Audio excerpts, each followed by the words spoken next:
our idea is to have a 5G private network working on an unlicensed spectrum in order to support this kind of use case. So in order to have unlicensed spectrum working on the 5G network, we need to see the problems that we have, problems like interference caused by different network technologies, and for that we need a strong spectrum management algorithm that can can work with this and have a 5G private network that can have the performance to support this kind of use case. Besides that, we want to have a hybrid localization system that can achieve new levels of accuracy in order to know where the car is at real time. And with intelligent transport systems, we want to have a system that can make the message to flow with the other autonomous cars in order to let the cars to process that information and know when to do complex maneuvers, cooperative maneuvers, or lane changes. So this is our proposed architecture, where we have our operation management function that will have the information coming from the GNSS and have the information coming from the GNode B in order to process that information and discover the localization of our autonomous cars. That can have several problems like latency between the GNode Bs and the 5G core. So we want to push that processing of position to the 5G in order to diminish that less latency. So our objective is to extend the support for hybrid localization on the OpenAirInterface Alliance and RNA, ensure compatibility with N47 with Wi-Fi in order to have a strong 5G private network capable of supporting this kind of use case, and implement the COM, cooperative multipoint, that is a managing spectrum interference management, and validate this kind of project with practical tests. Thank you. So, good morning everyone, my name is Francesco and I'm here with Eugenio to present our work on possible integration between Open RAN ecosystem and vehicular communication. Vehicular communication are a very key application of 6G. They are very challenging. For this reason, we propose to use ORAN telemetry and control capabilities to orchestrate vehicular communication. In this poster, we present our architecture. The main feature of this architecture is the possibility to use an AT termination within a vehicle. That is an innovative idea. We pioneered this idea. And another point is that within each vehicle we have a two interface, an FR2 interface that is standard side link interface, and a low frequency interface that is one under ORAN control, that is for ORAN purposes and for ORAN control, and this FR1. And with this architecture we propose different use cases. One is for radio resource and selection and beam management. It's a common problem in vehicular communication to properly orchestrate and control the radio resources. And for this reason, in our opinion, ORAN could be a solution because it has a full view of the environment, and so it can, let's say, in some broadly way, optimize this radio resource control.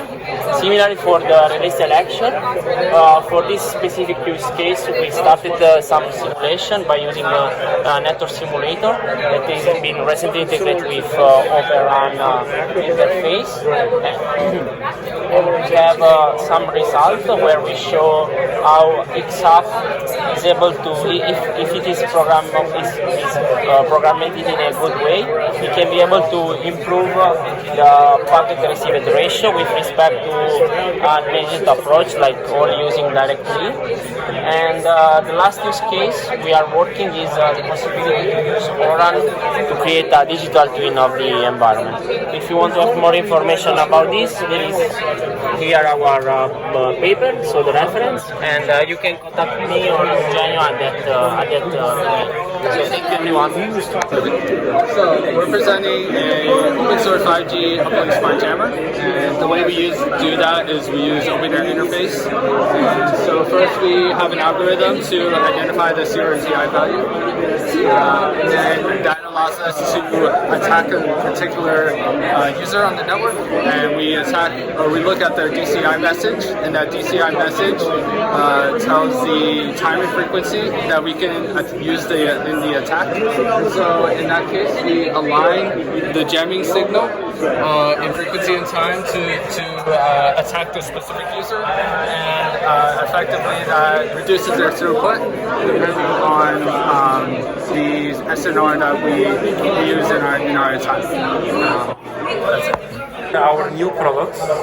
This is the Wirebox ORAN, where you are going to have a disaggregate version of the G of B with a CU, the DU, and the radio unit. Everything based on OpenAirInterface and open source. Always fun.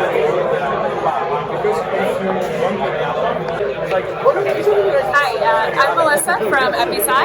We're a startup company, a tactical AI company, and we also do 5G communications and other comms, DSP, and networking.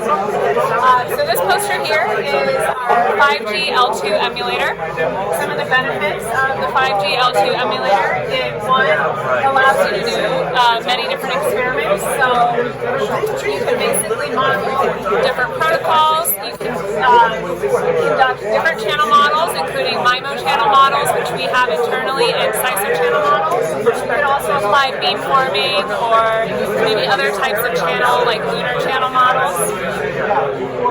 Another benefit is industrial networking. So this L2 emulator allows for the development of new wireless protocols. It also allows for higher layer protocol stack development without having to test with an RF front end like a USERP.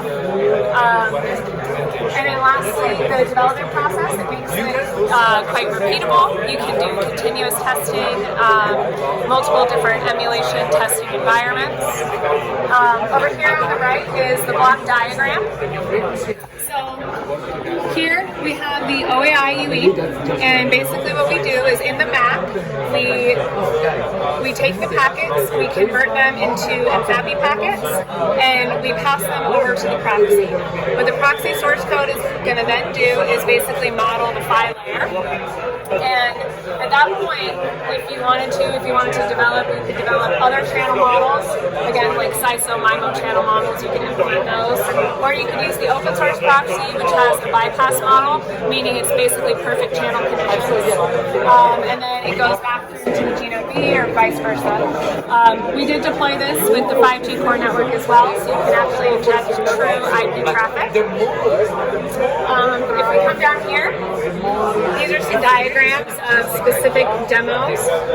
This shows the real-time emulator when you can essentially take the UE and move it between different channel conditions and different area codes. So here you might be located in a more mountainous region, which you might have specific channel conditions. And as you move the UE in real time, the channel conditions will change to account for that mobility. So essentially this demonstration here is showing us how we can ultimately get to here and show various terrains and different communication, different devices communicating.